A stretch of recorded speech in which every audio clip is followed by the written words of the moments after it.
আসসালামু আলাইকুম। কেমন আছেন সবাই? আশা করি সবাই আল্লাহর রহমতে ভালো আছেন। আলহামদুলিল্লাহ আমরাও ভালো আছি। তো একটু বিছানা গুছিয়ে নিচ্ছি। তারপর ঘর ঝাড়ু দিব, তারপর ঘর মুছে নিব। আর বারান্দায় কাপড় শুকাতে দিয়েছি। আর আজকে খুবই সুন্দর রোদ উঠে গিয়েছে। মানে কয়েকদিন বৃষ্টি ছিল। তো আমার আবার বৃষ্টির দিন ভালো লাগে, কিন্তু সবসময় না। ঘর স্যাঁতস্যাঁতে থাকে। তারপর যাই হোক, আমার কাছে গরমের দিন খুবই পছন্দ। তো অনেকে শুনলে হয়তো অবাক হবেন, আর যারা আমাকে চেনে তারা খুব ভালো করেই জানে যে আমি গরমকালটাকে খুবই আনন্দের সাথে উপভোগ করি।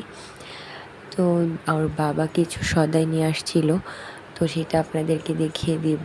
ওর বাবার শরীরটা বেশি একটা ভালো না, তো তার কারণে আমি বলেছি যে তুমি 5 কেজি চাল এনো না, তুমি 2 কেজি চাল নিয়ে আসো। আর চায়ের দুধ আর এমনি নর্মাল যে দুধ আমরা খাই রাতে, সেটা আর কি শেষ হয়ে গিয়েছিলো, তো সেইগুলোই নিয়ে আসছে। আর কিছু ফল। কয়েকদিন যাবত আর কি আমার বাচ্চারা এটা সেটা ভাত তেমন খেতে যাচ্ছে না, জ্বর জ্বর ভাব। তো আর কয়েকদিন ঠান্ডাও গিয়েছে, তো ওরা ভাত একেবারেই খেতে যাচ্ছে না। আর ছোটোটার আবার কাশি শুরু হয়ে গেছে, তো ওরা একটু ফলের জুস করে দিলে হয়তো খাবে, বা চেষ্টা করব খাওয়ানোর আর কি। তো যার কারণে ওর বাবাকে বলেছি যে বাজার ফ্রিজে নেই, তো বলেছি যে কিছু আনার দরকার নেই, মাছ মাংস পরে দেখা যাবে, যেহেতু ওরা ভাতই খেতে চাচ্ছে না। তো তুমি একদম ফল ফ্রুটসই নিয়ে আসো। আর শুকনা যে বাজারগুলো দেখালাম আগে, এগুলোই আনা হয়েছে মূলত। আর আমার বাসায় ডিম ছিল, তো সেই ডিমই আজকে আমি রান্না করব।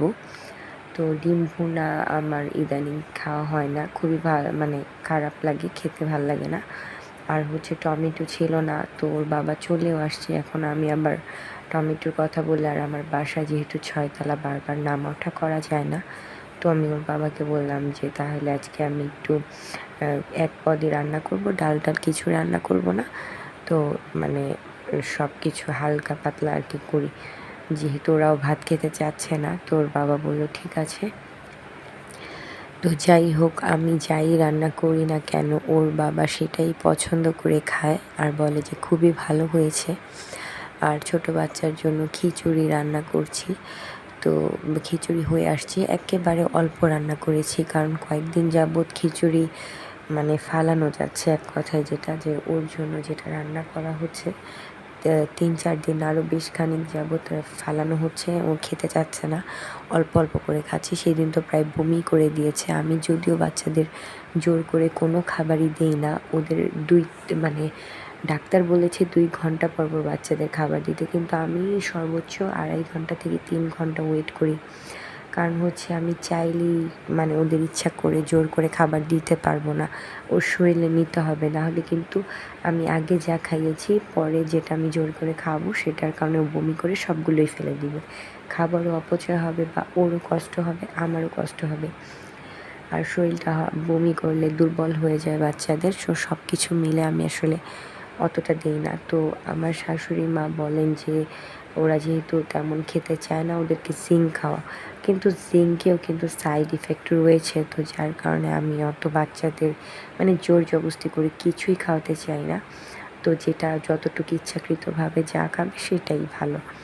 তো যাই হোক, এমনি নর্মালি আমি গ্যাসের সিরাপটা খাওয়াই, কারণ গ্যাসের সিরাপটা বাচ্চাদের গ্যাস তো হয়েই যায় অনবরত। বুকের দুধ খায় যেহেতু ছোটোটা আমার, তো যার কারণে বড়টাও খেয়েছে, তো যার কারণে ওদের একটা পেটে গ্যাস হয়।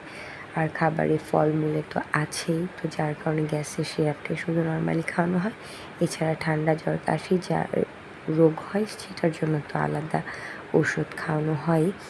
তো আমি আলু কুচি দিয়ে ডিম রান্না করব আজকে। আর ডিমটা আমি আগে ভেজে নিতে চেয়েছিলাম, পরে আর ভাজিনি, আমার আবার একটু লেট হয়ে গিয়েছে। আর প্রতিদিনই লেট করে খাবার খেতে আসলে অসুস্থতার কারণ। তো যার কারণে আমি আসলে নর্মালি সিদ্ধ ডিমটাকেই ঢেলে দিব তরকারির মধ্যে। এই আমার তরকারি। হলুদ, জিরা, ধনিয়া, মরিচ আর একটু আদা রসুন, কয়েকটা গোটা কাঁচা মরিচ দিয়ে আমি মশলাটা কষিয়ে নিচ্ছি। লবণও দিয়েছি আমি।